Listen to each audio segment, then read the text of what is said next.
I just got EU citizenship a couple years ago, and it's all thanks to my great-great-grandfather.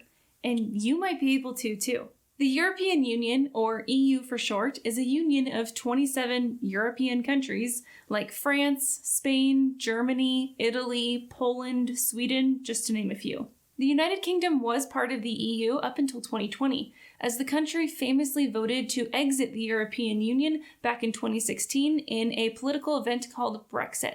But looking at this map, it's pretty clear that the vast majority of Europe is included in this union. The countries in the European Union take advantage of mutually beneficial economic and political policies that allow its citizens to move freely across borders and generally live, work, and study in any of the EU countries without restriction. Essentially, if you're a citizen of one country in the EU, you're pretty much an unofficial citizen of the other 26 EU countries, with all of the same rights as their own citizens, except for a few, like maybe the right to vote in local elections. And even a few countries that are not part of the EU, like Switzerland and Norway, are still part of what's called the Schengen zone, which allow them to take part in a lot of these benefits. And I, an American by birth, who never thought I'd have any pathway to obtaining European citizenship, short of maybe moving there for a decade and applying, I was able to obtain EU citizenship just a couple years ago without doing any of that.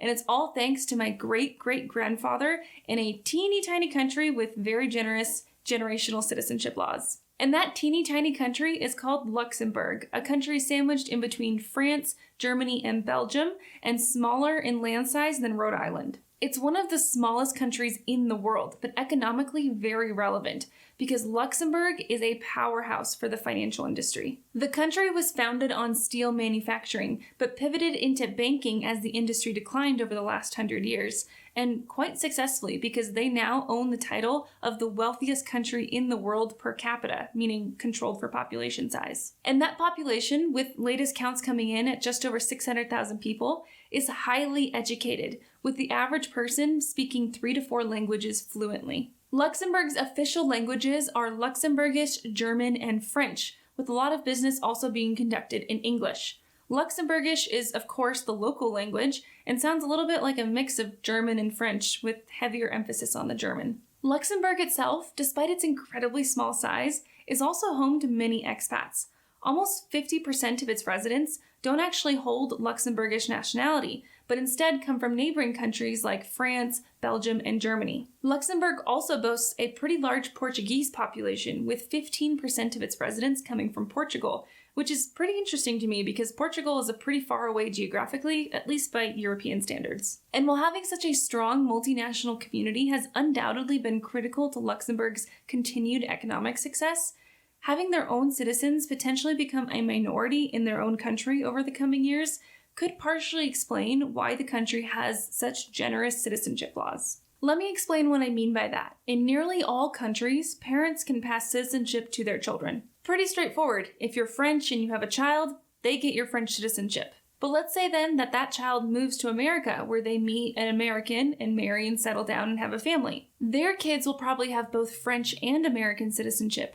But what about their kids and the kids that come after that? Can they keep passing French citizenship from parent to child despite being born, living, and dying in the United States generation after generation after generation? Well, France, like most countries, has descent limitations to address this situation, meaning after a period of, let's say, 50 years, citizenship cannot be continued to be passed down to non-residents if the parents no longer have any ties to the original country. And this is exactly why, for many white Americans whose ancestors emigrated from Europe to the United States in the 17 or 1800s, why these Americans no longer have any claim to their ancestors' original European citizenship. Makes sense, right? I mean, most of these Americans have not lived in the countries from their original ancestors for generations and generations, so it's logical that they wouldn't continue to receive European citizenship indefinitely. Well, Luxembourg, quite uniquely, does not have these same descent limitations. Put simply, a Luxembourg citizen automatically passes down their citizenship to their children regardless of where they currently live or how many years it's been since their parents or their grandparents or whoever last lived in Luxembourg. And the real kicker is these generations do not have to apply or keep track of or even know about their Luxembourg citizenship for it to count generations later. So how does this affect me? Well, you can probably see where it's going. My great-great-grandfather was born in the early 1800s in Luxembourg as a Luxembourgish citizen. Sometime in his 20s, like many other Europeans at the time, he decided that he would have a better life in the United States. So he emigrated to Midwestern USA and started a corn farm, which is still in operation today. He settled down and met his wife, and they went on to have a son, my great-grandfather, who then took over the corn farm and went on to have his own son in the early 1900s, my grandfather, who then went on to have my mom and 7 other kids, and of course, then she had me. Throughout this whole time period of about 200 years, my ancestors fully assimilated to American culture.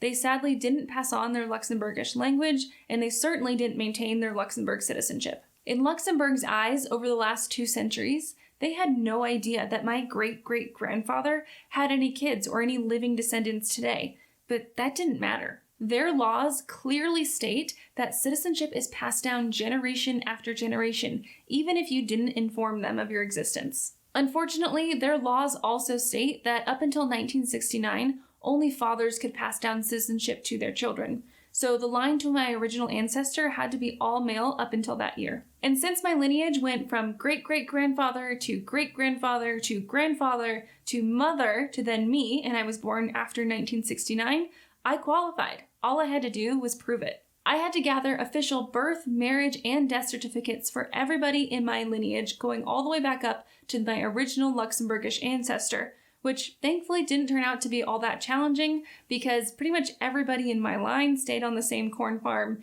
meaning that I only had to go to the one county records office for about 90% of the documents. I also had to contact the Luxembourg Records Department for the birth certificate of my great-great-grandfather, which was pretty interesting because way back when, they didn't actually issue official birth certificates, they just recorded births in a big book, and so they sent me a scanned page of that book, which I found pretty cool. Then I put together a cover letter explaining my connection to my Luxembourg ancestor, attached all the required documents, and sent it off to Luxembourg. There was no official application or even payment required except for postage. A few months later, they reviewed all of my documentation and sent me the most exciting piece of mail I have ever received in my entire life, a certificate saying that I was officially a Luxembourg citizen. And in their eyes, I've been a citizen my entire life. I just proved it. I let them know I existed, and they added me to their list of Luxembourgish citizens. I was also able to include all of my family connecting to the same original ancestor. So my sister, my mother, my cousins, my aunts and uncles. All in all, there were about 20 of us who were able to reclaim our Luxembourg citizenship. We could have stopped there, but I was fortunate enough to be in Europe just a few months after receiving this letter, actually getting married to my now husband in a really small, intimate ceremony in Switzerland with our close family. And we made a short detour on our trip so that we could visit Luxembourg, and my family and I could apply for our Luxembourgish passports in person. And having this passport is really why I am so excited that we were able to take advantage of this amazing opportunity, all thanks to our ancestors. Luxembourg is a member of the European Union. In fact, it is so strongly attached to the EU that Luxembourg City is one of 3 official seats of the European institutions, along with Strasbourg and Brussels. And by being a Luxembourgish citizen, I have the ability to live, work, and study in any EU country with virtually no restrictions for the rest of my life. And my future children, thanks to Luxembourg's generous citizenship laws, will also inherit this incredible privilege. My husband can even benefit as the spouse of a Luxembourgish citizen, although the process will be more difficult for him because he has to pass both a Luxembourgish language test and history test because he's applying for citizenship and not reclaiming it, which is a very important distinction. I and my blood family members did not have to sit for these exams because in the eyes of Luxembourg, we were not applying for citizenship, we were just proving that we've had it all along. But he doesn't need to become a citizen to reap all the benefits. Just by being married to me, he'll have pretty much all the same rights that I do with a little bit of administrative paperwork, although this will vary depending on the EU country. A very common question I get asked when I tell this to family and friends is, what about taxes? The short answer, there's no impact whatsoever. Luxembourg only taxes you on the income that you make in Luxembourg, which would be the same regardless of whether you're a Luxembourgish citizen or a non-citizen who's just living and working there. This is unlike the United States, which is one of the only countries in the world that double taxes you, meaning they tax you on your worldwide global income regardless of where you earned it and regardless of whether the country where you earned it in is also taxing you. Although there are some agreements between the United States and some countries to mitigate this, especially if you are the average income earner and you're making below a certain amount. But financially, having EU citizenship can be a huge help. Coming from the United States, it opens up the door for free or incredibly cheap healthcare and education. If I wanted to move to the EU and raise children, I'd also benefit from very strong maternity leave laws that simply do not exist in the United States. The entire EU job market is open to me because I do not need an employer to sponsor me for a visa, which very few are willing to do. Banks and financial institutions in Europe are much more willing to work with EU citizens, allowing you to qualify for better mortgages or loans. Of course, all of this really only impacts you if you intend to live in Europe for some length of time. I studied in Europe for 4 years and always dreamt of going back in some capacity, but I never thought I'd have a real opportunity short of an employer sponsoring me for a visa and then being beholden to them for however many years I wanted to remain in that country. This incredible privilege, completely unearned privilege I want to emphasize, is something that I am so grateful for, and I cannot even begin to express how lucky I am to be in this position. And I'm sharing this video not to brag, but to share a pathway to EU citizenship that very few people have heard of. The only reason I knew about this was because a friend of a friend was mentioning that they were going through the same process because they had a Luxembourgish ancestor. And my wonderful sister was like, hey, don't we have a Luxembourg ancestor too? And it just catapulted from there. In times of economic uncertainty, it can never hurt to have options. The ability to be flexible and go where opportunities are plentiful can really put you on the path to financial success. And I want to emphasize, this is truly an unearned privilege.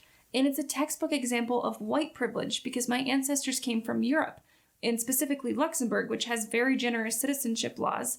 And I have the ability to trace my connection back to that original Luxembourgish ancestor because my grandparents, my great-grandparents, my great-great-grandparents did not have to hide where they came from, nor did they forcibly get taken from their homes with no knowledge of their history being passed down. There are many people in the US, particularly Black Americans, who do not have dual citizenship pathways open to them like this, because their ancestors were forcibly stolen from their homes and put into slavery, where they were stripped of their identity at every opportunity. So I just want to say that I definitely recognize my privilege here, and this is not going to be something that's applicable to most or even many. All of this being said, my knowledge in this area is primarily focused on Luxembourg because that's where my ancestors came from.